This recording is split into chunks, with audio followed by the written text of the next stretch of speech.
Good morning, friends.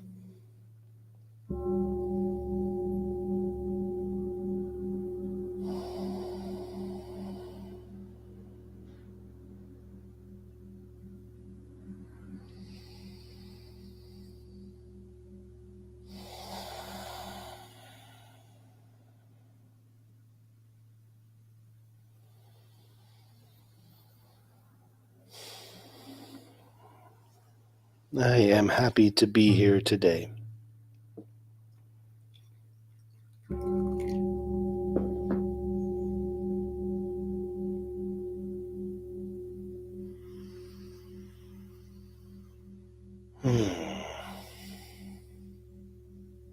Let's have a quick cup of tea and we'll get started.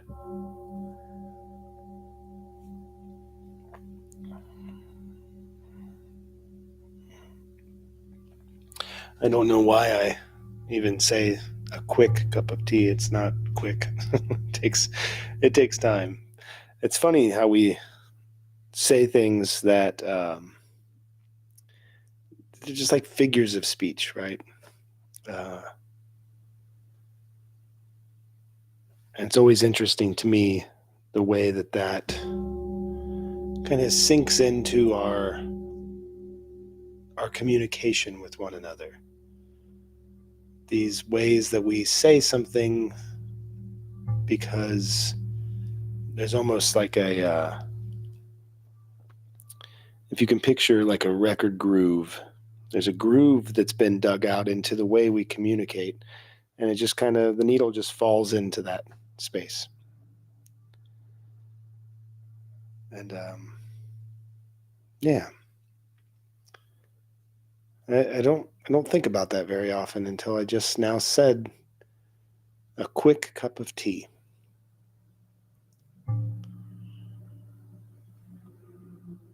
Maybe it's not that interesting. Maybe it's not that interesting. But to me, it is remarkable the ways in which we will, without mindfulness, without really being present in the moment, kind of default to a way of communicating that doesn't mean anything, because it's not based in reality. It's like it's part of the costume. Yeah. It's like it's part of the show that we put on for one another.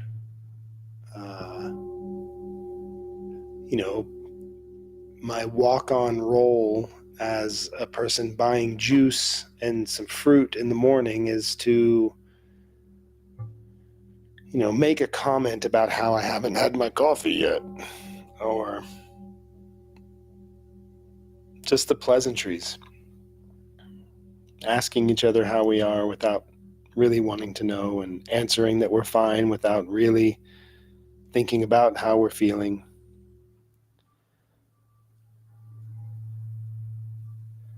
And I don't know that this is negative. I think it just is. It's just part of the function of inhabiting space with one another. There are automatic responses that different parts of our body have to different environments.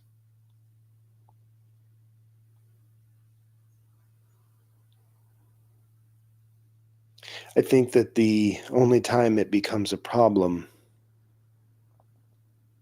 is when there's something else in us that's asking to come forward, and we repress that. That's when it becomes unhealthy. But I think it's just worth looking at a little bit. It might not be that interesting, but it's worth looking at. What would it be like to have total awareness of what would otherwise be my automatic response? What would that look like? curious. But in the meantime, I'll finish my quick cup of tea. Eventually. Let's go ahead and start in with just a little bit of breathing together and try to find that moment and time where we can invite in some stillness and quiet the mind. Remember, the silence we're looking at is not the absence of sound, it's the absence of attachment to the sound. And that sounds really woo-woo or really new age kind of fluff, but here's what it means. We are surrounded by things that are making noise all of the time. All of the time.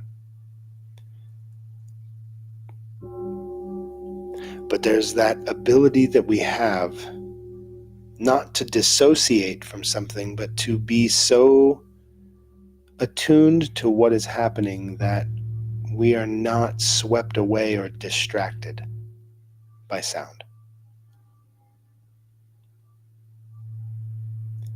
And you can get to these tiny, quiet, intricate places of such detail that you become enamored by the shape of it all. Otherwise, we oftentimes just move through with all of the noise and we dissociate and we take it for granted. But the ability to sit in silence in a noisy world without being taken away from who you are or what you're experiencing by the sound, it's a skill that can be crafted. It can be refined. And I find that a lot of it, if not all of it, has less to do with the sound I'm hearing and the feeling that I'm trying to get away from. Oftentimes what's happening is as I sit in meditation, I'll start having feelings of anxiety or fear or discomfort or pain that start to arise. Usually these are emotional feelings, but they're oftentimes coming through as physical feelings.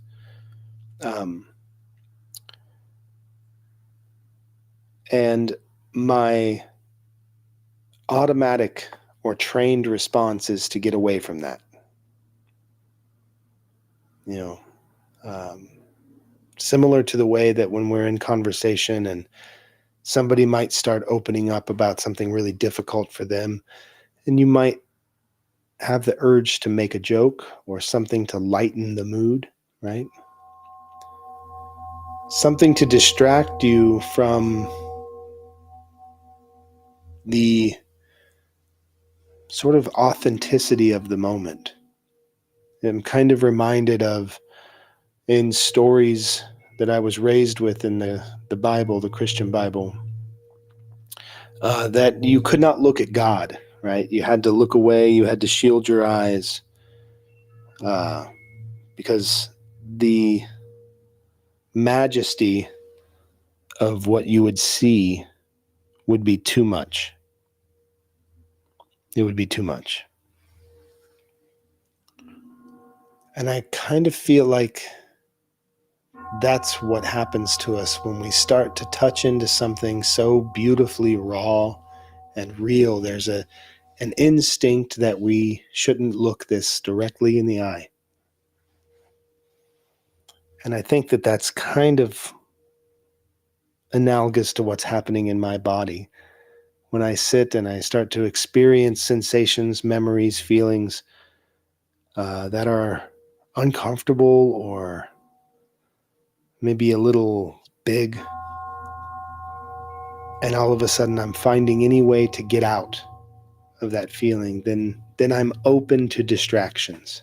I'm completely open to the sounds or the idea that I should do this one other thing or whatever it may be, whatever it is.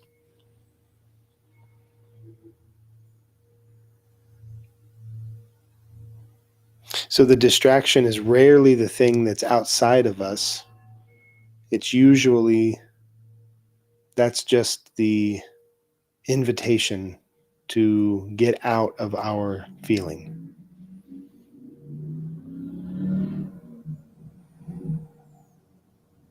So finding silence in a noisy world is not about shutting out the sound.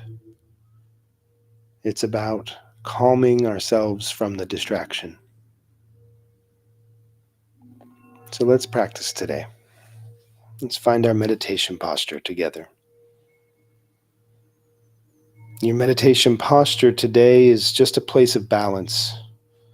It's that place we hold in our body that has the least amount of stress or strain.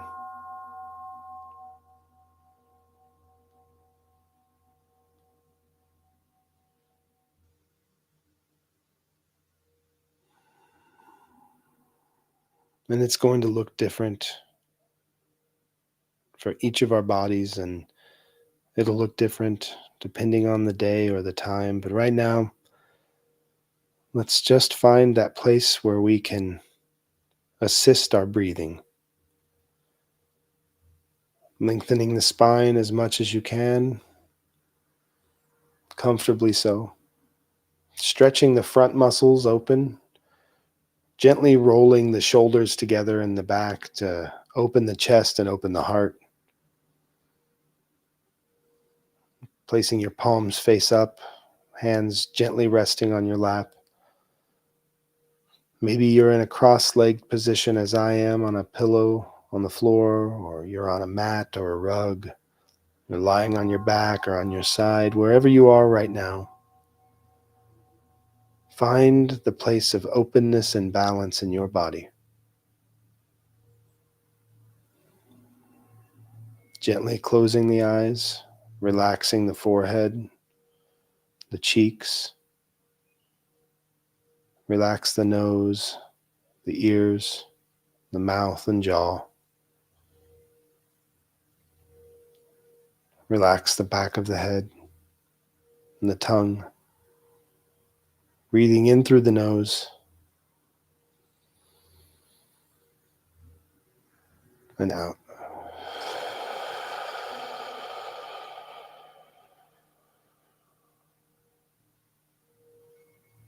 Relax the neck and shoulders, chest and upper back. Breathing in through the nose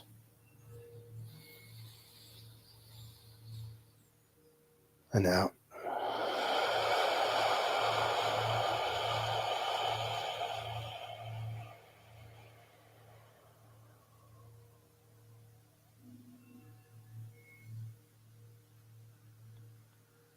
Relaxing the heart, the middle back, your abdomen, your lower back. Let your belly just relax so that it can rise and fall with the breath. Breathe in, out.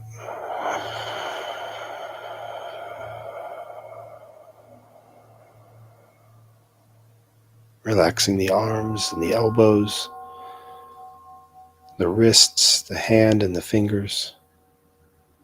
Relax the hips. Relax your groin, your butt, your genitals. Breathe in.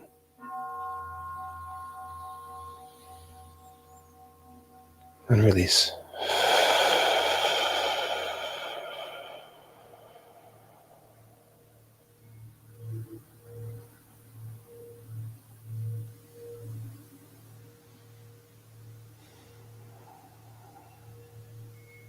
Relax your thighs and your knees. your calves and shins, your ankles, your feet and your toes.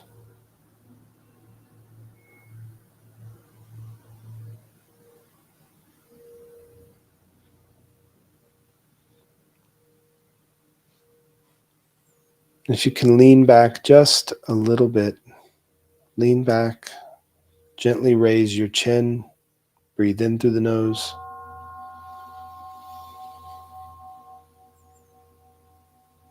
And let it go.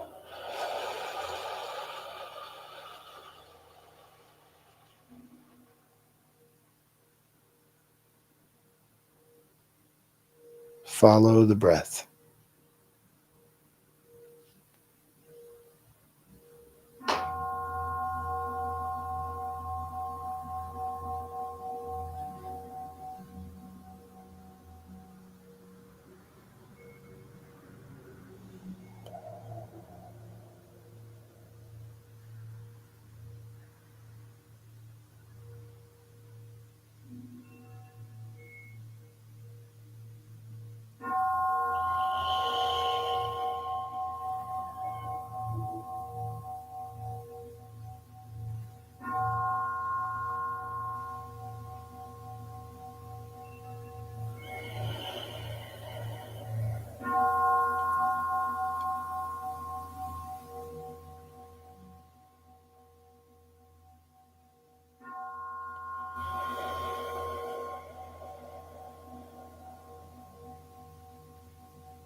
When you're ready, slowly bring movement to the fingers and toes.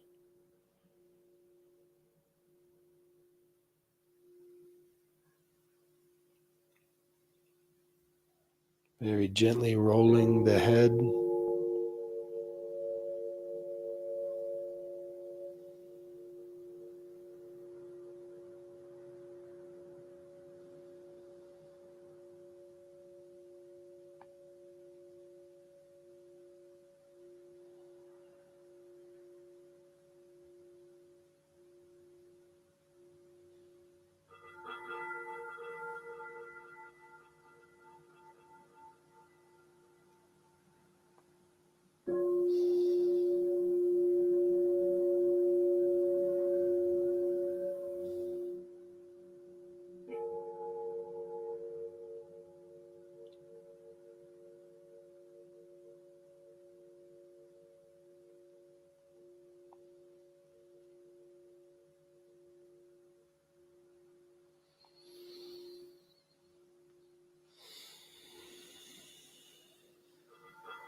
Be with the feeling of being in your body.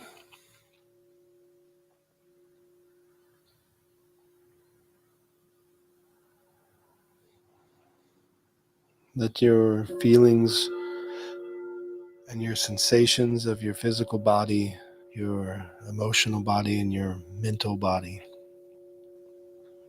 just sort of be. No need to shift or change direction.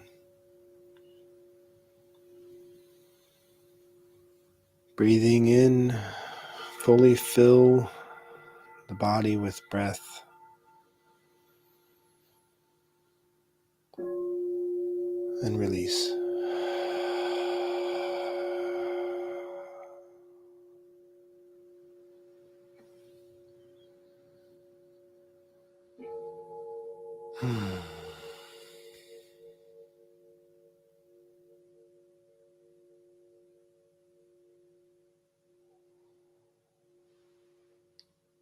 Thank you, friends, for joining today on the journey home.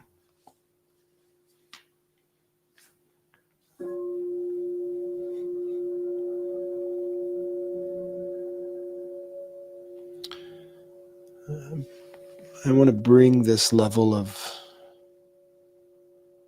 togetherness with my body, my mind, my emotions, my spirit. I want to bring all of this togetherness through my day today. So I'm just going to return to the practice anytime I need, just 2 or 3 breaths. Breathing in gently through the nose, feeling the body rise to the breath.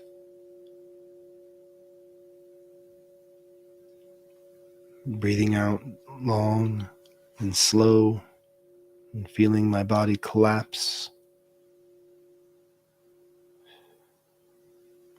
rising and falling with the breath.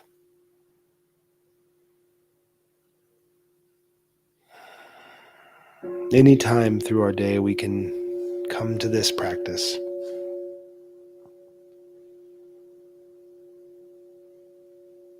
Center ourselves, regulate our nervous system,